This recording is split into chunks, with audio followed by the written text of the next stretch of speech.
Ram Charan starrer ಪೆದ್ದಿ cinema ಚಿತ್ರಮಂದಿರಗಳಲ್ಲಿ ತೆರೆ ಕಂಡಿದ್ದು ಇದೇ ಜೂನ್ 4ರಂದು. ಫಸ್ಟ್ ಆಫ್ ಆಲ್ 3 ಗಂಟೆಯ ಆಸುಪಾಸು ರನ್ ಟೈಮ್ ಅನ್ನು ಹೊಂದಿರುವಂತಹ ಈ ಸಿನಿಮಾದ ಲೆಂತ್ ನಿಮಗೆ ಫೀಲ್ ಆಗುತ್ತೆ. ಬಟ್ ಎನಿವೆ, ಸ್ಟೋರಿಯ ಬಗ್ಗೆ ಹೇಳುವುದಾದಲ್ಲಿ ಪೆದ್ದಿ ಇಲ್ಲಿ ಅಷ್ಟೇನು ಅಭಿವೃದ್ಧಿ ಕಾಣದಂತಹ, ರೆಕಾಗ್ನಿಷನ್ ಸಿಗದೇ ಇರುವಂತಹ ಊರು ಇಲ್ಲ ಗ್ರಾಮದಲ್ಲಿ ವಾಸಿಸುತ್ತಾ ಇರುವಂತಹ ಒಬ್ಬ ಪ್ರತಿಭಾನ್ವಿತ ವ್ಯಕ್ತಿ. ಸೊ ಇಲ್ಲಿ ಪೆದ್ದಿ ತನ್ನ ಊರು ಇಲ್ಲ ಗ್ರಾಮಕ್ಕೆ ರೆಕಾಗ್ನಿಷನ್ ಅನ್ನು ದೊರಕಿಸಿಕೊಡಲಿಕ್ಕಾಗಿ ಆತ ಏನು ಮಾಡ್ತಾನೆ, ಆತನಿಗೆ ಅದರಲ್ಲಿ ಯಶಸ್ಸು ಸಿಗುತ್ತಾ, ಆತನ ಊರಿನವರು ಫೇಸ್ ಮಾಡ್ತಾ ಇದ್ದಂತಹ ಪ್ರಾಬ್ಲಮ್ಸ್ ಗಳಿಗೆ ಮುಕ್ತಿ ಸಿಗುತ್ತಾ ಎನ್ನುವ ಪ್ರಶ್ನೆಗಳಿಗೆ ಉತ್ತರವನ್ನು ನೀವು ಸಿನಿಮಾದಲ್ಲೇ ನೋಡಿ ತಿಳಿದುಕೊಳ್ಳಬೇಕು. ಫಸ್ಟ್ ಆಫ್ ಆಲ್ ಇಲ್ಲಿ ತೋರಿಸಲಾಗಿರುವಂತಹ ಪ್ರೆಸೆಂಟ್ ಮಾಡಲಾಗಿರುವಂತಹ ಸ್ಪೋರ್ಟ್ಸ್ ಸೀನ್ ಏನುಂಟು, ಕ್ರಿಕೆಟ್, ಕುಸ್ತಿ, ರನ್ನಿಂಗ್, ಅವು ಒಳ್ಳೆಯದಾಗಿ ಇದ್ದು ಅದರ ಪ್ರೆಸೆಂಟೇಷನ್ ಸಹ ಒಳ್ಳೆಯದಾಗಿ ಇದೆ. ಇನ್ಫ್ಯಾಕ್ಟ್ ರಾಮ್ ಚರಣ್ ಅದನ್ನು ಉತ್ತಮ ರೀತಿಯಲ್ಲಿ ಪ್ರೆಸೆಂಟ್ ಮಾಡಿದ್ದಾರೆ ಎಂದರೆ ತಪ್ಪಾಗಲಿಕ್ಕಿಲ್ಲ.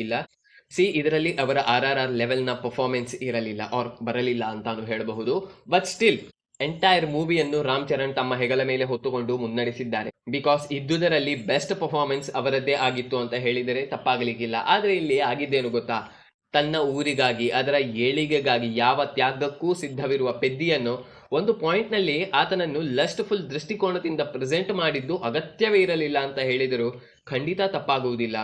ಯಾವಾಗಲೂ ಸೋಲೊಪ್ಪಲು ಸಿದ್ಧವಿಲ್ಲದ ಒಬ್ಬ ಕ್ರೀಡಾಪಟುವಿನ ಲೈಫ್ನ ಮೇಲೆ ಆಧಾರಿತವಾಗಿ ಆತನನ್ನು ಬಿಂಬಿಸುವಂತಹ ಸಿನಿಮಾ ಇದಾಗಿರುವಾಗ ಓರ್ವ ಸ್ತ್ರೀಯನ್ನು ಹೀಗೆ ಪ್ರೆಸೆಂಟ್ ಮಾಡುವುದು ಅತ್ಯಂತ ಖೇದಕರ.